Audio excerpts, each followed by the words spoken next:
ఒకళ్ళకి హెల్ప్ చేసే స్థాయిలో మనం ఉన్నాం కాబట్టి ఖచ్చితంగా సహాయపడాలి. ఏమోలే వాళ్ళకి లక్షలు అవసరం, మనం ఇచ్చే కాంట్రిబ్యూషన్ ఏ మూలకు వస్తుంది అని అనుకోవద్దు. పెద్ద సముద్రంలో ఎవ్రీ డ్రాప్స్ కౌంట్. బట్ ఎవరు నిన్ను హెల్ప్ అడుగుతున్నారనేది తెలుసుకోవాలి. కనీసం మంచినీళ్ళు, కనీసం ఒక పూట భోజనం, కనీసం మందులు కొనివ్వడం, కనీసం బస్సు ఎక్కించడం, పెద్దవాళ్ళకి బ్యాంకులో హెల్ప్ చేయడం, ఏదో ఒక రూపంలో మనం మనుషులుగా హెల్ప్ చేయాలి. పరోపకారం ఇదం శరీరం. మనం పుట్టిందే ఒకళ్ళ హెల్ప్ చేయడానికి.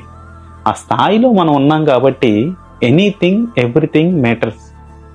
కొంతమంది ఎవ్రీడే భోజనాలు పెట్టిస్తూ ఉంటారు, కొంతమంది క్యాన్సర్ పేషెంట్స్కి వెళ్ళి హెల్ప్ చేస్తూ ఉంటారు. మనకు అనిపిస్తూ ఉంటుంది, ఎంత ఇచ్చాడే భగవంతుడు, what is there to give. బాధపడడానికి ఏముంది?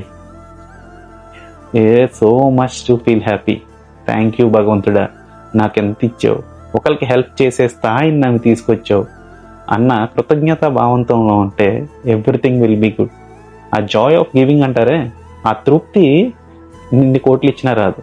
నేను ఎందుకు చెప్తున్నానంటే, మనకి లైఫ్లో చాలామంది ఎదురవుతూ ఉంటారు. మన ఫ్రెండ్స్ అవ్వచ్చు, చుట్టాలు అవ్వచ్చు.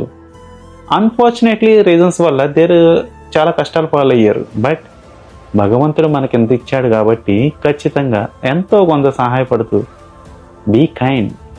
వీలైనంత వరకు కృతజ్ఞతగా ఉండు. ఆ ఎంపతి అనేది it's take a long way. అది ఊరికే పోదు. మంచిగా ఉండడం, ప్రేమగా ఉండడం, ప్రేమగా మాట్లాడడం, ఇవన్నీ మర్చిపోతున్న టైంలో these are very very essential. గొప్ప కృతజ్ఞత భావంతో ఉండు. నీకు అర్థమవుతుంది. తృప్తిగా ఉండు. థ్యాంక్ యూ గాడ్ అని ఎవ్రీ డే, ఎవ్రీ క్షణం అనుకో. అర్థమైందా?